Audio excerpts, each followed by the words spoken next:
আমি নিয়মিত নামাজ পড়ার চেষ্টা করি, কিন্তু মোবাইলে নাটক সিনেমা দেখতেও ভালো লাগে, মাঝে মাঝে দেখি। প্রশ্ন হলো, আমার নামাজ আল্লাহ তাআলা কবুল করবেন কিনা? মৃত ব্যক্তি যদি কোনো দেনাপানা থাকে, সেটা কি তার জন্য জানাজার পূর্বে মিটিয়ে দিতে হবে?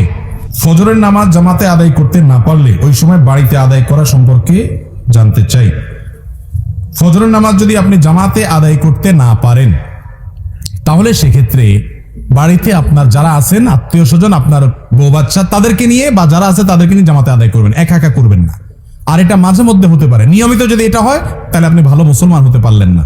ফজরের নামাজ জামাতের সাথে যারা হাজির হয়, এরা হলো ওই এলাকার, ওই মহল্লার ক্রিম মুসল্লি। ক্রিম মুসল্লি বুঝছেন? সবচেয়ে ভালো মানের মুসল্লি, ভালো মানের ইমানদার মুসলমান।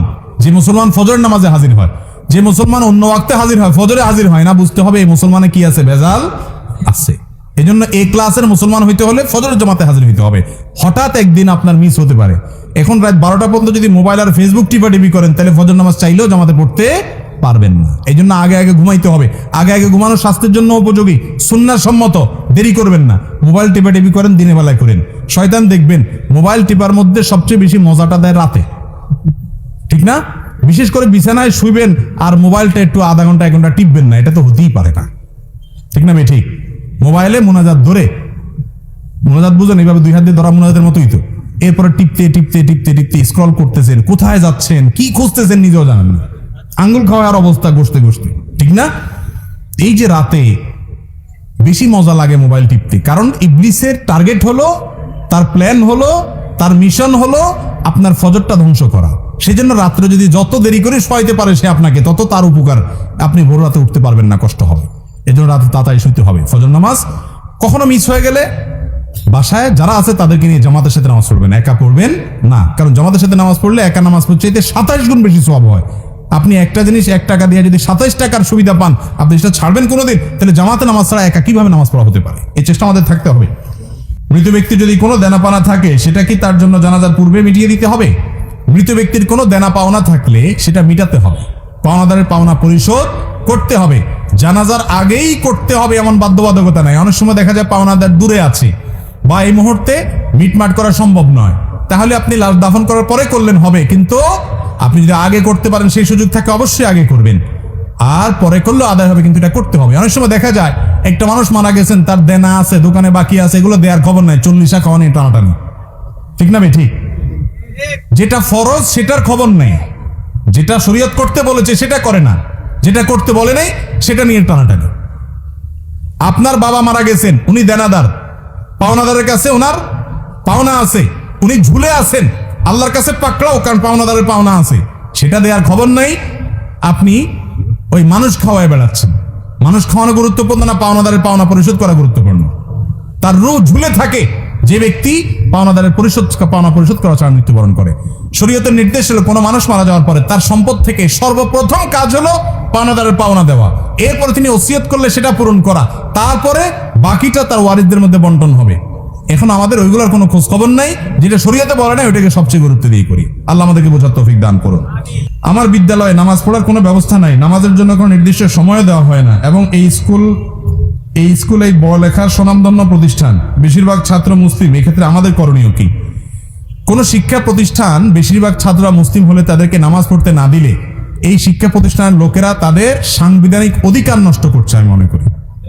কারণ একজন মুসলমান তার নামাজ পড়ার অধিকার তার সংবিধান তাকে দিয়েছে না, দেয়নি? আর সংবিধান দেখার না দেখে একজন মুসলমানের এটা রাইট যে তার নামাজ সে পড়বে, সালাত আদায় করবে। সালাত আদায় করার জন্য কত মিনিট সময় লাগে? সালাতের সুযোগ না দেওয়া, এটা ইসলাম বিদ্বেষী মনোভাব ছাড়া আর কিছু হতে পারে না। এটা কোনোদিনই হতে পারে না অন্য কোনো কিছু। কারণ বাচ্চারা সালাতের মাধ্যমে আনুগত্য শিখে, লিডারশিপ শিখে। ইমামের আনুগত্য করা মানে কি? কিভাবে টিচারকে আনুগত্য করতে হবে, কিভাবে ক্যাপ্টেনকে আনুগত্য করতে হবে, কিভাবে চেইন অফ কমান্ড তার লাইফে মানতে হবে, এই সব শিক্ষা শিক্ষার্থীরা নামাজের মাধ্যমে পায়। সেখানে শিক্ষার্থীরা নামাজের মাধ্যমে যত বেশি তাদেরকে জামাতে নামাজ পড়ানো হবে, তত বেশি তারা চেইন অফ কমান্ড শিখবে, তত বেশি তারা আনুগত্য শিখবে, তারা ম্যানার্স শিখবে, তারা কমান্ড মানা শিখবে, ভালো কিছু শিখবে। এবং তাদের কাছ থেকে আপনার ভালো কিছু আশা করবেন। নীতিবান নাগরিক আপনি পাবেন, চরিত্রবান নাগরিক আপনি পাবেন। সেখানে তাদেরকে নামাজ পড়তে না দেওয়ার কোনো যৌক্তিকতা থাকতে পারে না। এরকম শিক্ষা প্রতিষ্ঠানের মান যতই ভালো হোক না কেন, কোনো অভিভাবক তার সন্তানকে এরকম শিক্ষা প্রতিষ্ঠানে দেওয়া জায়েজ নাই যে শিক্ষা প্রতিষ্ঠান তার সন্তানদেরকে, শিক্ষার্থীদেরকে নামাজ পড়তে দেয় না। ইসলাম পালন করতে দেয় না। এই অনাচারগুলো আমাদের সমাজে দিন দিন বেড়ে চলেছে। যদি কোনো শিক্ষার্থী কোনো প্রতিষ্ঠানে পড়েন, এখন তো শিক্ষা প্রতিষ্ঠান বছরের মধ্যখানে আপনি হয়তো কথা বছরের মধ্যখানে আছেন, আপনি চেঞ্জ করতে পারবেন না। আপনি পড়েন, তারা নামাজ পড়তে দেয় না, আপনি টাইম নিয়ে নামাজ পড়ে নেবেন, 5 মিনিটের ছুটি নেবেন। টয়লেটে যাওয়ার ছুটি যদি পাওয়া যায়, নামাজের যাওয়ার ছুটি আপনি পেতেই পারেন। যদি নাও দেয়, আপনি যেভাবেই হোক অন্তত ফরজ নামাজটা আপনাকে টাইমলি পড়ে নিতে হবে। তারা আপনাকে জামাতের সুযোগ দিচ্ছে না, এজন্য তারা গুনাহগার হবে, কিন্তু আপনার দায়িত্বটা আপনি পালন করবেন। কথা কি বুঝাতে পারছি? আমি নিয়মিত নামাজ পড়ার চেষ্টা করি, কিন্তু মোবাইলে নাটক সিনেমা দেখতেও ভালো লাগে, মাঝে মাঝে দেখি। প্রশ্ন হলো, আমার নামাজ আল্লাহ তাআলা কবুল করবেন কিনা? ভাই, নামাজ হয়ে যাবে ফরজ যদি ঠিকঠাক মতো করেন, কিন্তু আপনি নামাজও পড়েন আবার নাটক সিনেমাও দেখেন, হারাম জিনিসও দেখেন, এর মানে হলো আপনার নামাজটা ঠিক মতো হচ্ছে না। নামাজ যদি খুব ভালোভাবে হয়, তাহলে অন্যায় অশ্লীল কাজ থেকে নামাজ আপনাকে কি করবে? বিরত রাখবে। যদিও আপনার নামাজ ত্রুটিপূর্ণ, তারপর আপনি নামাজ ধরে রাখবেন। ধরে রাখলে একসময় ইনশাআল্লাহ আপনি এই অপরাধ থেকে, পাপের কাজ থেকে, হারাম থেকে সরে আসার সুযোগ লাভ করবেন ইনশাআল্লাহ। আপনাকে ট্র্যাকে থাকতে হবে, চেষ্টা ছাড়া যাবে না, চেষ্টা থাকতে হবে, একসময় আল্লাহ তৌফিক দিবেন। আর মনে রাখবেন, আপনি নামাজ পড়ছেন, আল্লাহর কাছে ইবাদত নিবেদন করছেন, আবার যে কাজগুলো করছেন সেগুলো আল্লাহ, হারাম কাজগুলো করছেন সেগুলো আল্লাহ নিষেধ করেছেন। যে আল্লাহর নির্দেশ পালন করতে গিয়ে নামাজ পড়ছেন, সে আল্লাহর নির্দেশ পালন করতে গিয়ে আপনার চোখকে হেফাজত করতে হবে, কারণ দুটেই কার নির্দেশ? আল্লাহর নির্দেশ। হারাম জিনিস দেখাতে সাময়িক আরাম হয়, স্থায়ী আরাম হয় না। চুলকানির মতো, যখন চুলকাবেন খুব মজা লাগবে, চুলকানি শেষ, এরপরে জ্বলবে। আর চুলকানির সময় যদি না চুলকায়, একটু ডলে ডলে চুলকানিটা থামায় দেন, তাহলে দেখবে না, জ্বলবে না। এই জন্য হারাম জিনিস দেখার জন্য মনের ভিতরে চুলকানি হয়, শয়তান উস্কা, দেখ দেখ, দেখলে অনেক শান্তি পাবি। দেখার পরে ঠিকই অস্থিরতা লাগে, কি দেখলাম, হ্যাঁ হ্যাঁ চলে গেল, টেলিভিশন বন্ধ হয়ে গেল, সে চলে গেল, কি দেখলাম।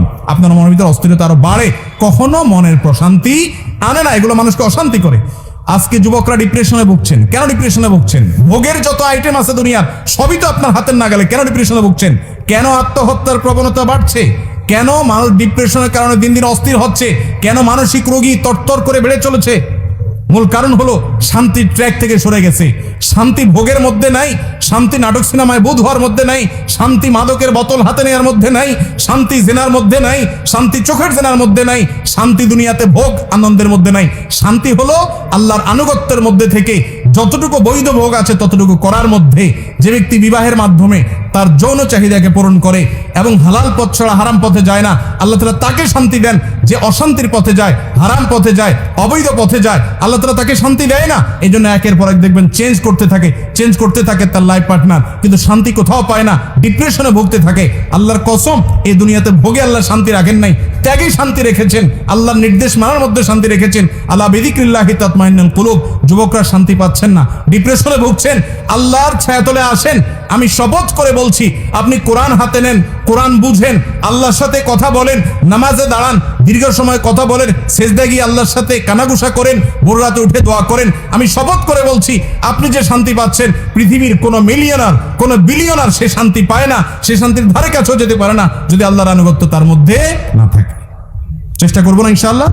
আল্লাহ তাআলা আমাদেরকে আমলের তৌফিক দান করুন।